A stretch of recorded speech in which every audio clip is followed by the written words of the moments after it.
Art, how are you doing? Good, man. Nick? How are you? Oh, Art, I've known you for a long time. I've been a fan of yours as a kid. And my mom and dad always took me to shows of yours. And I got to say, it's, when you're a young kid and you listen to music, it often stays with you. And, your first English album, I mean, Right. my brother and I are still talking about the songs on that album. And it's just so, and we love that.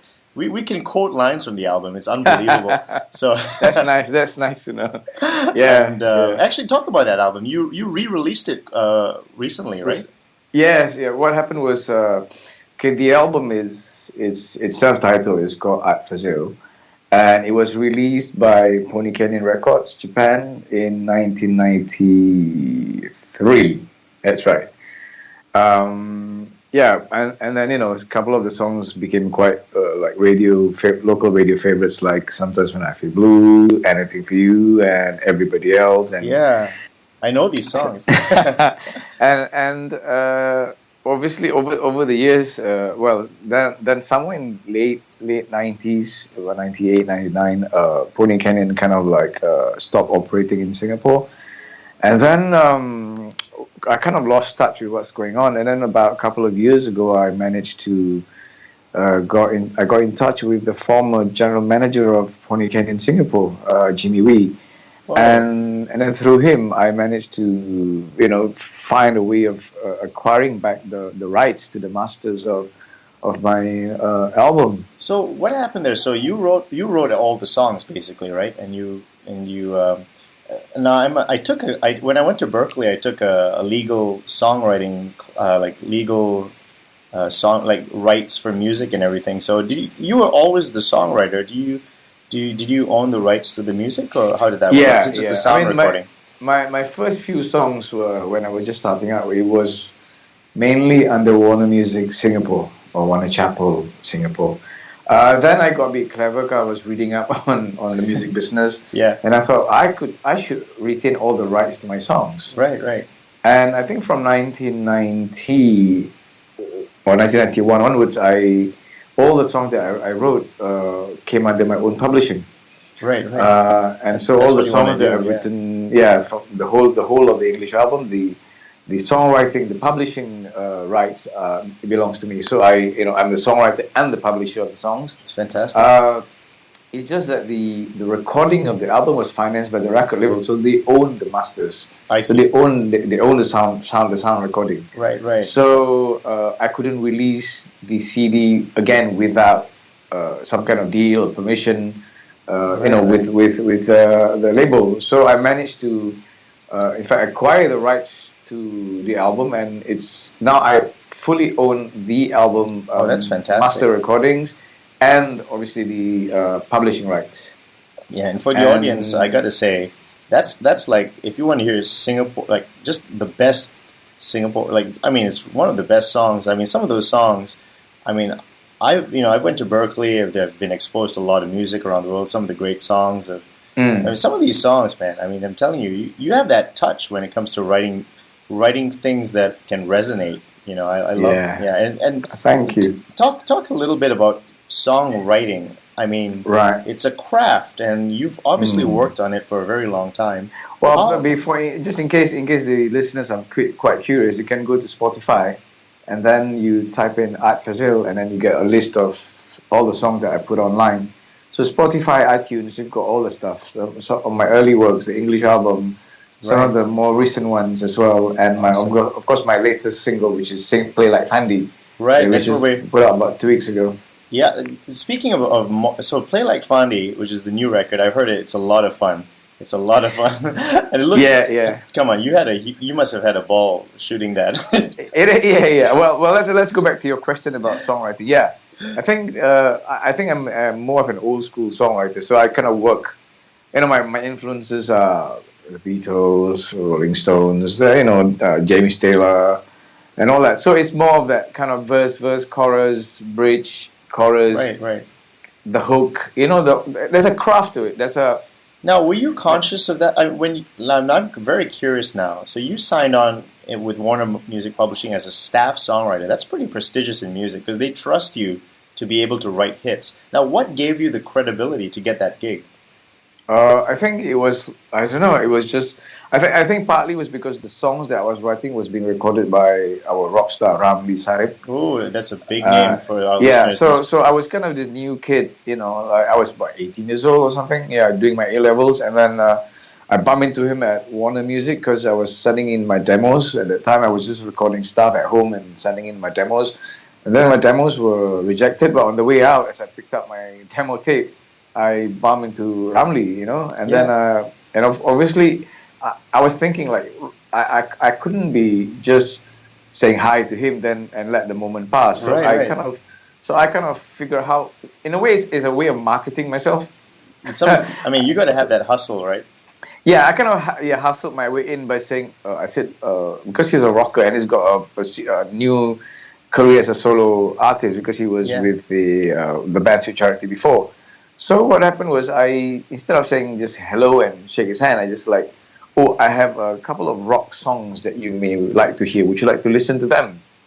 So it is kind of self-marketing at that very moment, because if I were to say hello, hi, and shake his hand, and the moment would have passed, and I would not have had the opportunity to actually, that's amazing. send my songs to him. So, and he said he was quite, generous, and he said, yeah, why don't you just send in the demo to the reception, and then I'll try and pick it up and have a listen.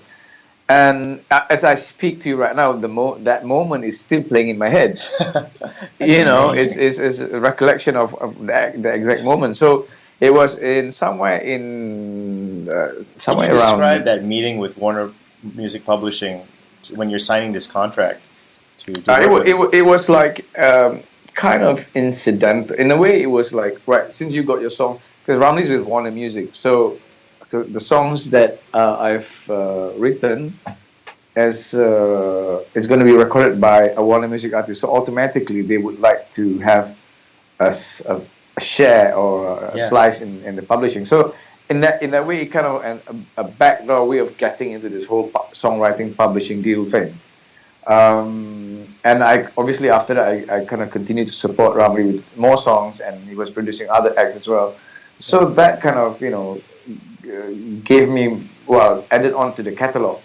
I mean, that was before I realized that actually I could do it myself by just retaining the rights. Yeah. I mean, you can still allow others to use your song, but they credit the songwriter and the publisher. I'm so curious, Art, if you could take me back a little bit.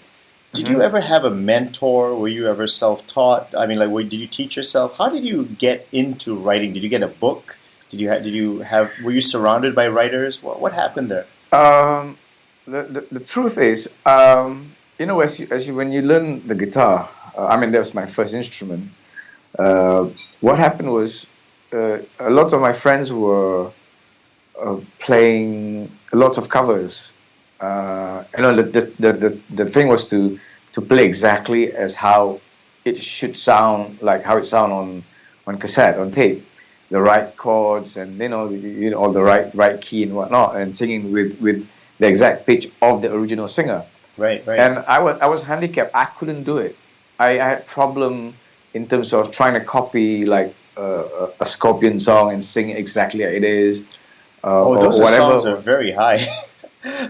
Scorpion songs. Yeah, and because you're a guitar player, I mean, you start playing the guitar, so obviously guitar bands were more prominent in your collection. So there was all the classic rock guys, Rainbow, Deep Purple, and all that stuff. So I couldn't couldn't do stuff that all my friends were doing, even the local songs, So I ended up, because I wanted to learn new chords.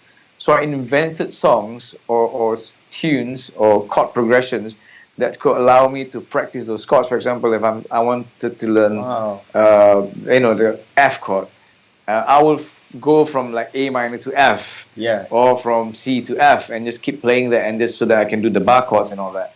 And that's amazing. I'm so curious because in one thing that's really I've talked about on this show is I'm really interested in getting kids to be self-starters, to be interested in pursuing, to be creative, to do things like what you're describing. You did by yourself. I'm kind of amazed. You wrote exercises of songs as exercises to teach yourself the guitar. Yes, that's amazing. That's how I started out, and then then obviously one thing led to another, and then I just I kind How of old like, were you? How old were you when this was happening? I started learning the guitar at the age of 13. So Okay. by the time I was 14, 15, I was like already kind of making up my own stuff. Yeah. And without realizing I'm actually writing songs. And then obviously because Did you I ever listened take lessons? not when I was that young. Later on, I went to Yamaha to study blues guitar for about a month or so. That was much later on. Oh, wow. But initially, it was just like trial and error. But because I was listening to a lot of music as well on radio and cassettes and anything that I could listen to, mostly radio. I think at the time because I couldn't afford to buy cassette tapes. So I ended up learning by listening. Did you come from a musical family? Not really. No, none of my parents nor my siblings. It's so fascinating. I mean, like how such a creative force can be created this way. I'm wondering. I'm trying to put the pieces together. It's such a remarkable story. What was music is an emotional thing. And what artists did you really like listening to at that time? There were. I think my musical lexicon is quite wide. I tend to be a sponge and listen to almost anything. I mean anything as in from your basic top 40 hits like ABBA or whatever that was the hit at that point in time when I was growing up, to 80s punk, new wave music, and also at the same time there was all this metal stuff going on with Iron Maiden. I mean, that's just from the Western thing, and then you go back to the East, and you got all the Ramli Sarip, Sweet Charity, M. Nasir, and all those guys that were coming out with great stuff. 80s was a great time for music because the music was real. It was more construction of music based on craftsmanship of songwriting, not just production. It feels nowadays that the songwriter and the artist are almost separate, and you have it's almost like a production pipeline where you have the songwriter write the song, and then the artist is far away somewhere else, maybe taking a photo or something. Yeah. I mean, there are deals like that where if the artist does not write their own songs, this happens maybe quite a lot to female artists. Right. For example, like the Spice Girls, they don't really write the songs. But what happened was there was a kind of a sly deal, which I heard. I don't know how true this is, but because they're going to record the songs, they want a slice of the publishing deal because that's where the money is. I mean, in the long term. So if the songwriter has got to kind of agree, like, well, if you want your songs to be recorded by the Spice Girls, you would have to have a percentage of that. Wow, and a lot of people don't know that. Yeah, a lot of people don't know. That probably happens a lot. It happens quite a lot. Yeah, it's all behind the scenes, and no one really, because it's not the glamorous side of things. It was more like the real business side of things. So not many people are aware of it. And, so if you went onto Wikipedia and you went to one of your, like, let's say you went to one of your favorite songs or artists, let's say a non-musician who's just listening to this broadcast, and they saw their song and they looked under songwriter and they see the artist's name and maybe other names. There's a chance that maybe they didn't write that song at all or contributed anything to the song. Yeah. That's really interesting. Wow. I mean, even if they say, well, I'll just hum an extra tune or a melody into the song, then I'm part of the songwriting team. It could be as simple of a hum of 4 bars. Right. So but those are deals that are I mean, it's like a catch-22 thing. If you can retain the whole songwriting credit, but then your song's not going to go anywhere. Right. But if you share it, then it's a break. And then later on, if your songs you develop your name in the songwriting business, then from then onwards, perhaps you can be you are more powerful to dictate. Like, no, I will not share the publishing deal. Art, can you read music? I can read very basic, but I try. What I did, I consciously try to keep music a mystery. So if I know too much, I've heard that. Yeah, I've heard some artists, like some gypsies, they don't want to read because it might affect their creativity. That's what they say. I guess it all depends on what kind of music. I mean, if you're doing classical music, you have to read. You have to read because you're playing music made in from Bach, from Mozart, and all that stuff. And it's a lot easier if you're a session player. You need to write, to learn to read, because it makes it a lot easier. A lot of session musicians can read because it's essential in their work, because you can't, if you've got like 30 songs for a concert, you can't be, it's quite impossible to learn all the songs by heart and deliver a good performance. So they've kind of played safe by just reading the score and then feel it along the way. Right. So, but as a songwriter, I mean, the most important thing is the melody. You have to know where the melody is, what the hook is, where the catch is. And it's funny because you only got like 7 notes. Yeah. 12, but it's only do, re, mi, fa, sol, la, ti, and it's 7 notes, and you got millions of songs written just based on these notes. Yeah. And most pop songs are in 4/4 or 3/4. Right. And there's plenty of, but is the magic is, new songs pop up just from those variations. I mean, look at the Beatles. They've got so many songs with different variations, but they're kind of the same style. Can I put you on the hot seat? What did you think of that Quincy Jones interview recently about the Beatles? Well, I think he has his opinion. You think he just kind of went old and just went shot from the hip? I think he probably kept it for a long time. Yeah. There are. It's inevitable that a lot of. There will be people with different opinions. They respect, but and also that. It's a kind of a put down as well, and it happens a lot. Yeah. I feel like he's right in some ways. They weren't very technical players, but you have to hand it to them. They were good songwriters. Yeah, again, at what angle do you look at it from? For example, if you look at it from the playing, they may not be the best musicians. They could record and play rock and roll, but when they got more really intricate stuff, there was arrangements involved, and George Martin was getting orchestras involved. Exactly. But the craftsmanship in songwriting is undeniable. Yeah, if you look at Sgt. Pepper's or any of those albums, there's just a lot of craftsmanship that went into it. Yeah, and so you look at it from that perspective. They are songwriters. They are essentially melody makers. Yeah. That's a very different muscle, actually, because that is a muscle that does need to be trained, right? Yeah. Let me ask you, Art. Do you think up melodies? Do you constantly experiment? How do you find those melodies? Most of it is channeling, really. It's subconscious. Especially when I was younger, a lot of the songs are kind of unconsciously. You don't write it. You don't sit down and I'm going to write a song. You kind of take the guitar, mess around with it, and then, the writing songs is using melody is actually carving out of thin air. Yeah, you're carving thin it's air a blank with melodies. Piece of paper. Yeah. The room, the empty room is your canvas, and with the melodies and the tempo and the melody lines, it carves the space. And that creates a song. And I was trying, when I was in my early days as a songwriter, I was, being very, because I didn't have a proper training. So I was kind of feeling my way through. Right. So, and that's how it all came about. I guess because I listened to a lot of music, I understand what you need, the verse and the chorus and whatnot. So I somehow got away with it. But, it's not, it's one of those... things that I would call it almost like channeling, because there are days when I wrote songs, or there are moments when I wrote songs without realizing I've written a song, and then at the end of this kind of trance-like moment, you feel, oh my God, I've got a song.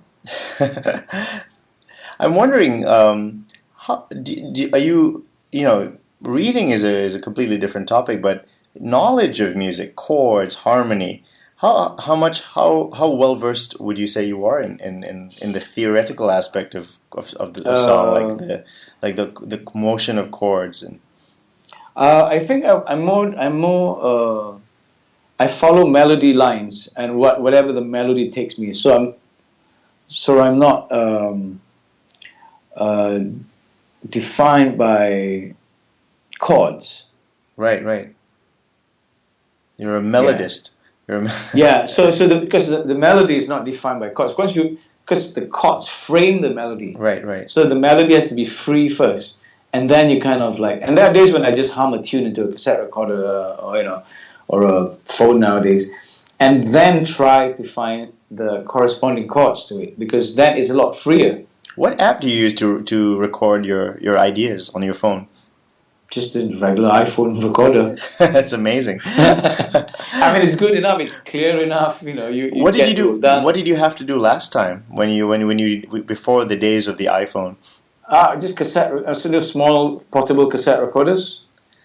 Wow. Yeah. So I still keep those tapes. I still have those tapes, but I got to get a new cassette player at some point. Good luck. You have to go on Amazon, I think. Yeah, I can't even find it in Mustafa. Mustafa. that's somebody really said I need to get a car that has got a cassette player, but these days, you could probably get an old Proton Saga. Maybe they might have a cassette player.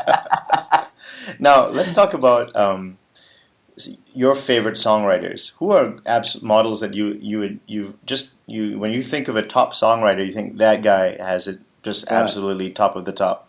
Yeah, I mean that guy or girl. Without a doubt, the Beatles is one of them. But are you talking specifically? Who are you? A McCartney guy or are you a Lennon guy? I'm actually a George Harrison fan. Oh wow! Yeah, he wrote some great stuff. Something is great. Yeah, he the stuff that he writes are poignant. They're not many. They're not, because the thing with Lennon and McCartney, they're clever. They're geniuses at writing songs. They know what is a good song and what's a hit song. I mean, there are quotes of them saying, they just tell each other, let's write a swimming pool today. Yeah. Basically, what they're saying is, let's write a song that will make us a lot of money for us to get a swimming pool, a house with a swimming pool. That's what they say.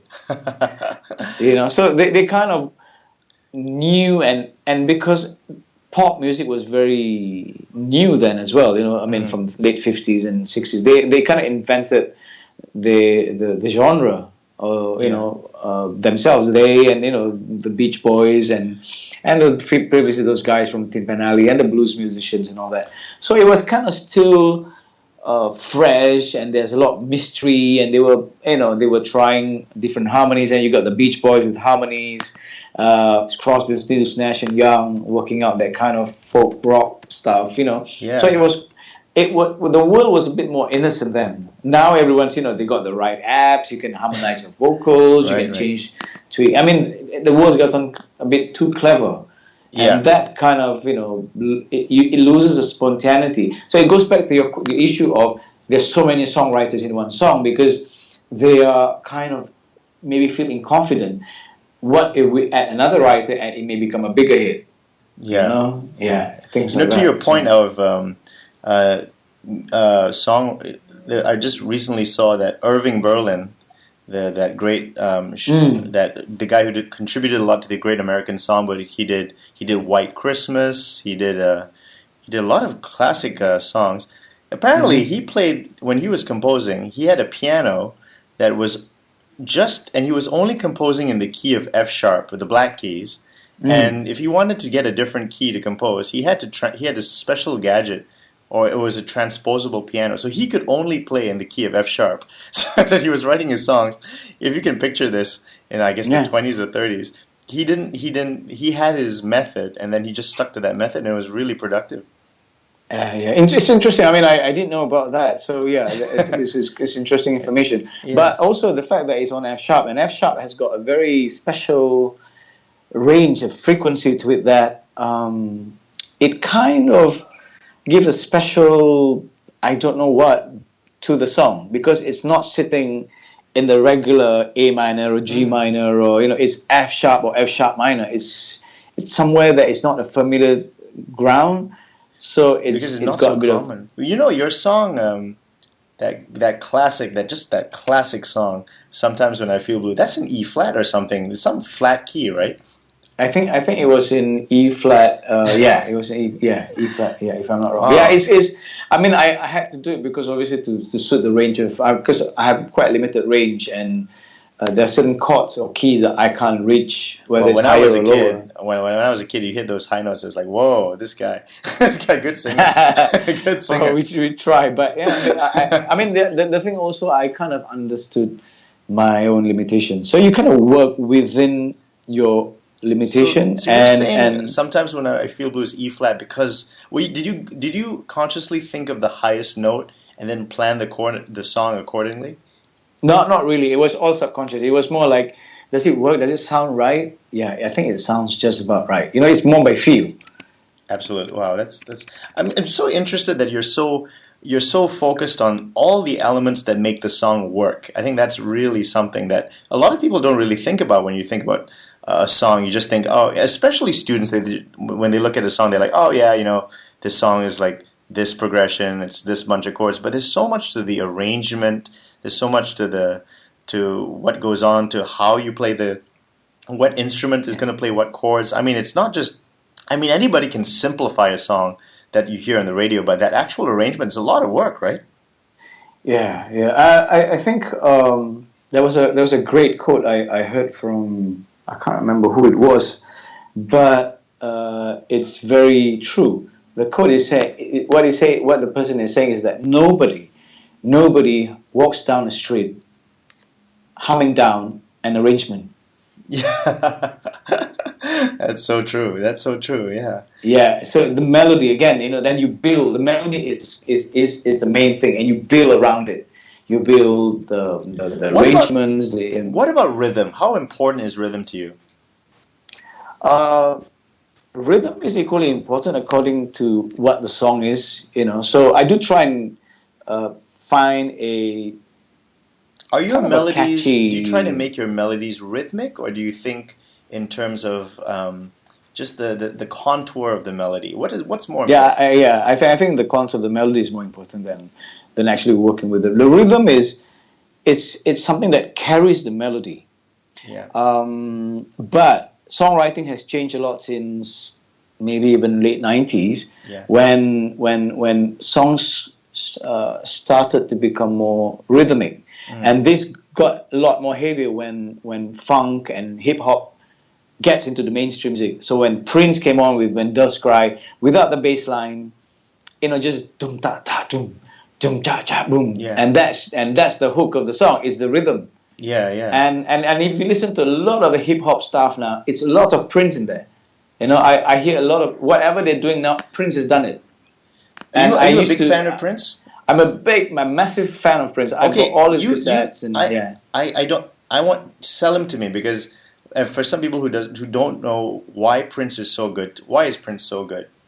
Well, number one, he plays every instrument well. I mean, he plays bass like a bass player. He plays drums like a drummer. He plays guitar like Jimi Hendrix. He plays every instrument like the instrument play itself. So it's not like a guitar player trying to play bass, or a bass player trying to play drum, and and there's handicap in there somewhere, Yeah. But Prince is that musical genius. He's I mean, you some of the works. I mean, I can spend a whole night talking about Prince. Oh, we gotta come back. Let's come back and talk, because that's honestly, everyone has their sphere of experience. They're pretty experts, and Prince is one area. It's like, I never grew up with him, and everyone is telling me he's a genius, and I can dig him.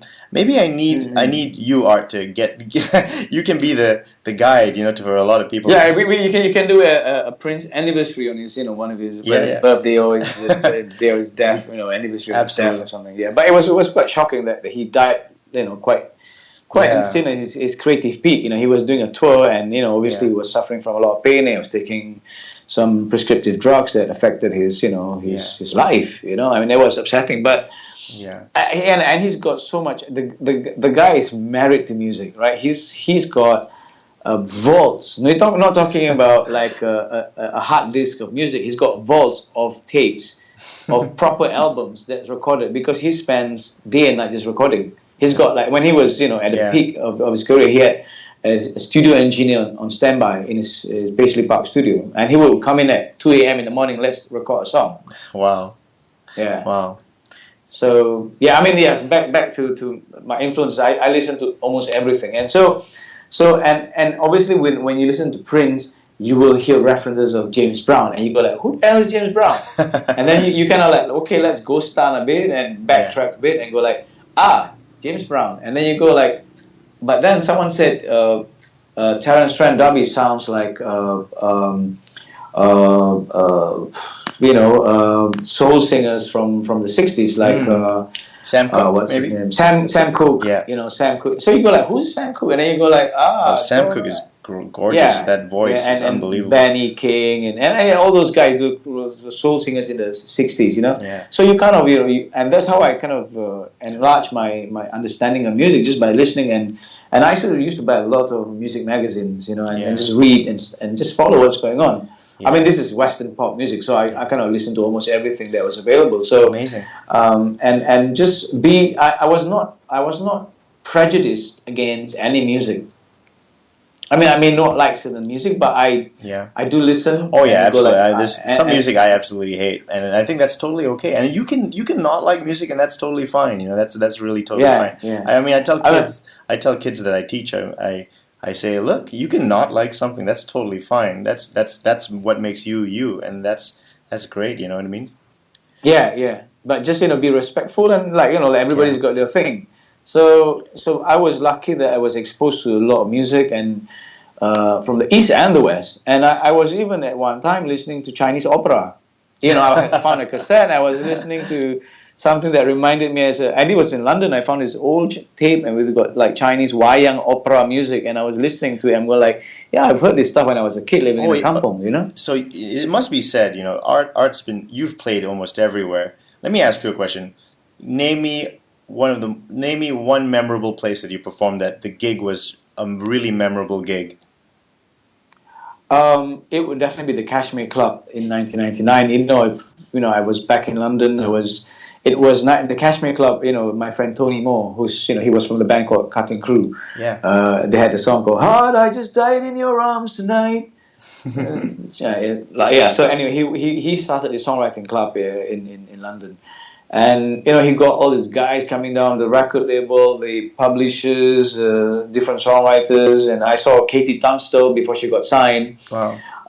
And all those guys, and it was a buzz, and it's a moment where, and the Kashmir Club is a special place. It's where people come down to listen to original music. It's not a part where you play and someone just talk over your music.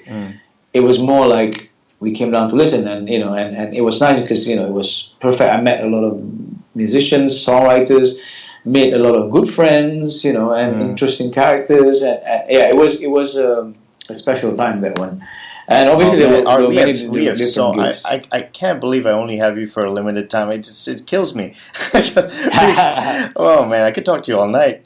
Well, you know what? I want to talk about Play Like Fandi. Let's talk a little bit about that. That's just. Now, what is Moro Records? Do you own that record? What's the deal there? I'm the producer with Moro Records, and I do stuff with them. It's a KL based label. It's independent. I'm signed to it. We've also released Imuda, one of the Malaysian that's comedy of course artists. Moro Records is the home of Rilek Brader, that viral hit. I think it has almost 1.2 million views on YouTube. It's unbelievable. Can you just spend like 30 seconds? Tell us about the making of that and how it became viral. Right. Rilek Brader was the song came about because I realized that term Rilek Brader, it's a Malay thing, and the Malay guys go like Rilek Brader, it's a relaxed brother, So I realized no one have written a song about it. It's like there should be a song. And it's like stealing ideas, like trying to find. This is the song is one of those rare moments where I work with a concept first before I actually write. I had the idea of the song before I actually had the melody. So I thought, I should write a song called Rilek Brader, and it should be easy. It should be something catchy. Was it easy to write? Did you find the words? Did they flow, or was it hard to write? Yeah, it was kind of once I got the melody of the chorus, that was more the catch. The hook is there, Rilek Brader, Rilek. So it was kind of repetitive as well. What happened was, I got the thing. The chorus, and then. I worked on the verse, and the verses I consciously wanted it to be talking about something that people can relate to at that point in time. Well, 3-4 years ago, whenever that was. It had the word Facebook, Twitter, and then so it was really fun. I bet everybody wants to know, how did you get that viral hit? That's the $1 million thing. And I think it's got to do with the song first, the melody of the song and the idea of the song, and then well, in a way it was an experiment, because it was a point in time where we haven't got Spotify yet, iTunes hasn't come in yet, and people were just downloading songs on ringback tones in KL, in Malaysia, and also on YouTube. So I wanted to experiment something that, would this be viral? Would this be able to be, popular enough? And so I kind of deliberately used the simplest words, the most easiest way to communicate terms that, you don't need a dictionary to look up the meaning, So it's an everyday kind of street lingo. Even kids could understand it. So I kind of consciously worked on it. So this is completely a different method of working. Yeah. Not subconsciously, but it was conscious. I had a concept. I wanted it in 3.5 minutes, and it has to be catchy. It has to kind of talk simply to the audience. And obviously, when I finished writing the song, I said, no, if this was to be done alone, it would not work, because of my image as maybe a more serious song. Because the song is more a bit of a comedy sketch, you look at the video. So I had to bring in Imuda, who's he's a painter, caricature artist, blues musician. So he kind of fit into that profile, because he also has done comedy movies before. So he kind of added on that comic element, which I couldn't have done on my own. So and it worked. So what made it viral? I think was the video. So the video, great video. The video was just being We're gonna put the link to the video in the show notes, and great. Everyone has to see that video. And it's who were you the director, or how did that? No. I was working with the executive manager of Moro Records, Nick Jasmine. So she was the one that came up with the idea, and she said, "Well, let's do this with the green screen, but it'll be you guys, as if you guys are on a beach in East Coast, So we did that, and then it looks like a party. You guys had a fun time. It was a fun thing. And then as the camera pulls up, it's actually we are performing in front of a green screen in a kampong, in Kampong Baru, and behind KL Towers, the Twin Towers, the KLCC. Oh, man. Yeah, so that was and I think that kind of shocked people and go like, oh my god, it's a trick, we've been conned. Have any kids, really young kids, ever come up to you and talk to you about that recording? Lots of times. And they go, hey, there's Uncle Rilek Brader, and he will just sing the song. That must be such a trip, right? That must be a trip. Have really young kids just come up to you for just a video that you put together and have such a big. $1 million. People only dream of getting that. And I think it was timely, because when the song came out, YouTube was in, that was one of the ways people find entertainment, and smartphones, tablets suddenly came into the market. The last 5-6 years, it was it was there. So kids were given access to their parents' phones or iPads or tablets, and YouTube is very popular with the kids, and then once you go in there, they keep going back to it. Yeah. Wow. So I think we were lucky. We managed to, it was something that we couldn't have planned. We planned the song in a certain way, but when something magical like that happens, it's definitely beyond our control. So with Like Fandi, now, are you friends with Fandi? Yes, yeah. I'm number one. I'm a football fan. I'm a football player before. What club are you? What club do you support? I was with FAS Milo Soccer School under 12, under 13, 14, and then 15. I discovered the guitar and I gave up football. But are you a pretty class football player? I was a school soccer captain in primary school. That's pretty good. and then I apart from FS Milo Soccer School, I was also playing for Darnin United. And the interesting thing about Darnin Football Club or Darnin United is that they are based in the old race course track in Bukit Timah. And it's basically guys whose parents work there, and these are kids, teenagers in a football club playing. And I was the only resident of that place. Most of the kids grew up and was living in that. They kind of like a workers' quarters kind of thing. Yeah. So anyway, football was my main thing, and then obviously I followed Fandi's career from him playing with the Lion City Cup as first as a player, then as a captain. He played 2 years. What does he think of the song now? I don't know. I'm afraid to ask though. So, I mean, so far we've not heard anything, bad. But I mean, the fact that it's agreed to appear, it's a cute song, man. I mean, I think he would dig it. and the fact that at the end of the video, you can actually he appeared on the video clip. We managed to get him to appear on the video clip, so he probably liked the song. I mean, he's just being humble and not saying anything much about it. Oh man, but listen, Art, if you wrote a song about me, man, I'd be pretty happy. So play Like Fandi was the whole idea. Again, it's like, again, this is another way of working, because obviously you tried it so many one style, and you will tire out after a while. So what I did was, okay, let's conceptualize again. Fandi needs a song, and obviously when you're a kid, you all want to play like Fandi, and that was the catch, play like Fandi, and that was the hook. And I thought, well, you've got to have a song. It's got to be about. It should sum up his life, his career as a football player. It's so interesting. I mean, you're verbalizing how you're thinking, and it's so contrary actually sometimes to how they teach music in schools nowadays, because they almost make it so technical that you almost lose plot of what you're trying to achieve. You actually go out with but I know you said this is the conceptual first, right? You conceive of the idea first, but you're thinking really in a very human terms. Actually, you're thinking of what will resonate with people, what ideas will resonate with people, and you're going with that in mind. I think that's really really interesting. Rather than some people who say, okay, we need this progression, or we need it to be in this tempo or this key, or very technical things, and really songwriting, you really have to appeal to people.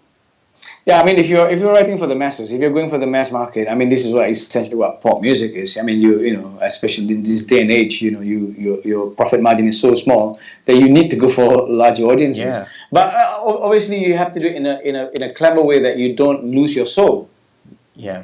I mean, the Beatles did great pop music, and they sold lots of records, but they had a style. They kept to their style, they kept to their philosophy, they experimented with different ideas, Indian music, Indian philosophies. I mean, with the songs Within You, Without You, and all that stuff. It's quite remarkable. In that 10-year period, they went from like a boy band to a folk. They had a folk period, then they had an Indian period, then they had a this whole psychedelic thing, and then they had a soul period, right? If you consider Let It Be, that's kind of like a soul period. Yeah, kind of soul gospel-y thing. Yeah. And which you hardly find in a lot of the bands today. I mean, like Take That, Remain X, Take That. Yeah. Or Westlife, they didn't evolve. Well, the Beatles evolved from this kind of rockabilly. That's what I miss. I really miss that. I really miss artists that grow, artists that really the life experiences you can really tell. There's a maturity in the newer songs. That's really nice. I think partly is because the industry has gotten a bit more corporate and we really should change that. We should really. I mean, I think it would be better for humanity if we get back to. I think now with the democratization of music online now. I mean, you are free to do anything you want. Yeah. Outside the boundaries of record labels. Obviously, with the record label, you have big money, budget behind to back you up, promote you. I mean, you guys like Beyonce and Rihanna would not have become big stars without the money backing them up. Right, and the right. money no, the money that they spend on. I know exactly what you're saying, because the production of this CD and the music itself is not as much as the marketing budget. The marketing budget is huge. Whining and dining radio execs and buying placements. Space. Yeah. It's an incredible. And then buying airtime on YouTube. It's really Spotify. They put the business in show business, but I feel sometimes that really gets away from music. You're watching a spectacle rather than using your ears and your eyes and enjoying. And they would appeal to the masses, because the masses are like that. I think. I mean, if you, I mean, it's like why Coca-Cola is popular, because it's sweet. So pop music, you make it sweet. They want it sweet, you make it sweeter, man. Yeah. So that's how they do it. You want it sexy, make it sexier. Yeah. So that's how they do it. I mean, that's pop music. But there are more music than just pop music. I mean, there are music that is pop, but it's got a kind of self-respect, and it's got a story. It's got an angle to it. I mean, a lot of the stuff that you get online are like indie folk musicians. They are getting somewhere with it. They're getting a new audience. They're trying out. They're kind of like. They play with old school instruments, but different melodies, different arrangements. So, did you hear that hip hop is now outpaced rock? Rock music is the most popular genre in the United States. What do you think of that?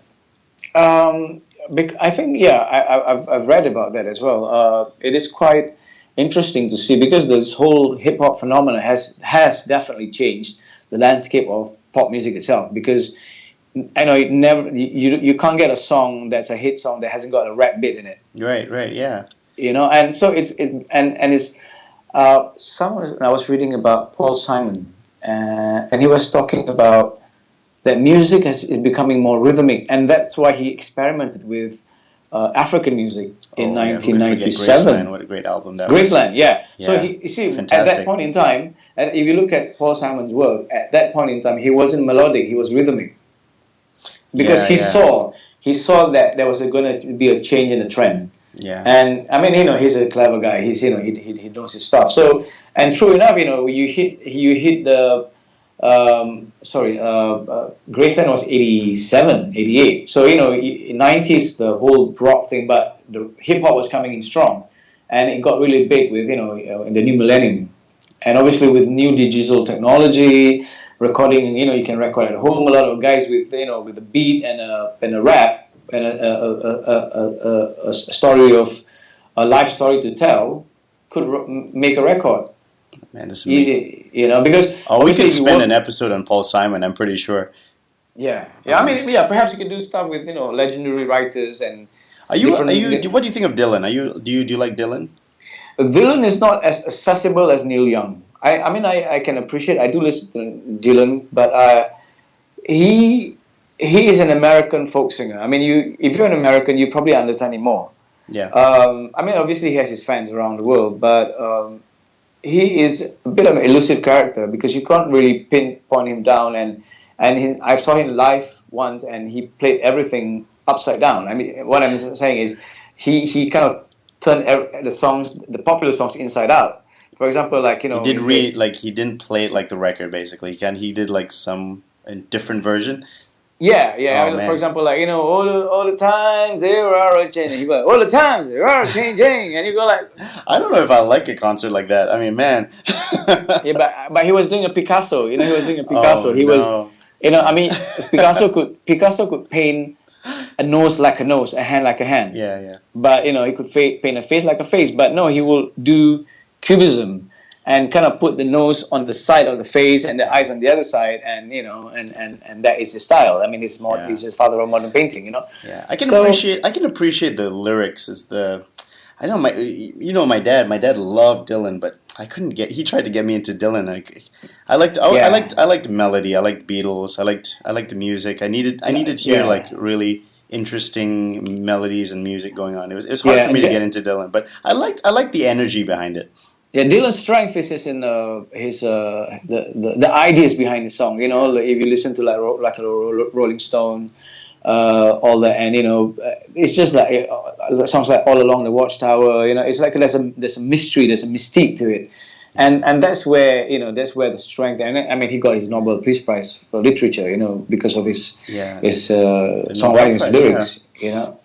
And going back to Play Like Fandi was like basically telling the story of Fandi because of his boyhood in Kampong, and kicking about football, can't find a ball, kick about an empty can, and then he grew up, became like a national player, and he went overseas, and he should be remembered for one of the best things that happened to Singapore. Yeah. For my listeners, Fandi Ahmad is probably our most famous football player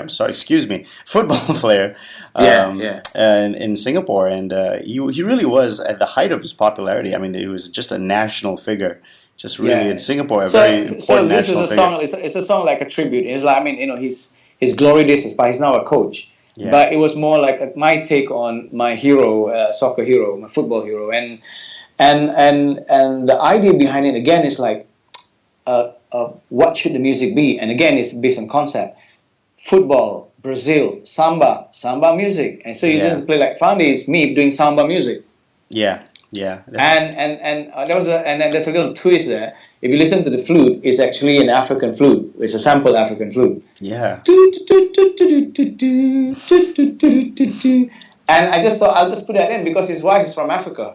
That's right, Wendy Jacobs, right? Wendy Jacobs from South Africa. So I thought, well, why not? Why not? Football, samba, Fandi, put his kind of in there somewhere, I definitely encourage my audience go watch go to Play Like Fandi. It's going to be in the show notes. Check out Art Fazil. Art, where can my audience find you and what website can they go to? What's your next shows to get all right? If they want to check out more about Art Fazil, where do they go?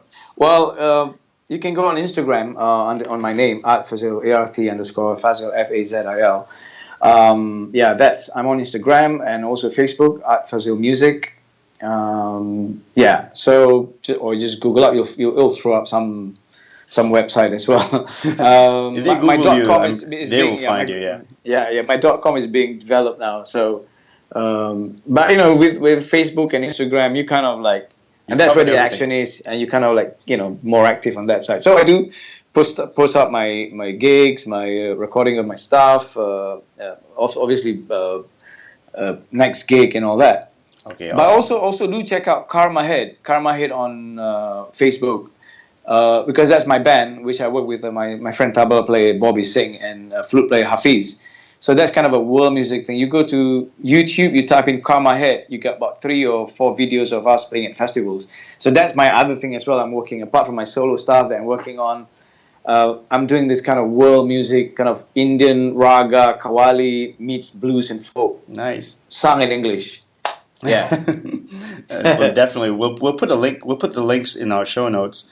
And Art, listen, thank you. You've done me a huge favor by coming on, getting a big name to come on the Nikhil Hogan show. I'm so grateful. And I like him. I like the Nikhil Hogan show. I like that name. Keep it. And please come back. We have to talk about Prince. We have to talk about Paul Simon, the Beatles. I mean, we could spend a whole episode on the Beatles, and we can get really wonky, man. I mean, I know the Beatles catalog inside and out. We could really take it song by song. I mean, I love the Beatles. that'd be superb. That'd be cool. I'm up for it anytime, man. Well, Art, thank you so much, and to my audience, hope you've enjoyed this broadcast of the show. Art, it was a pleasure. Thank you, Nick. See you around, man. Cheers.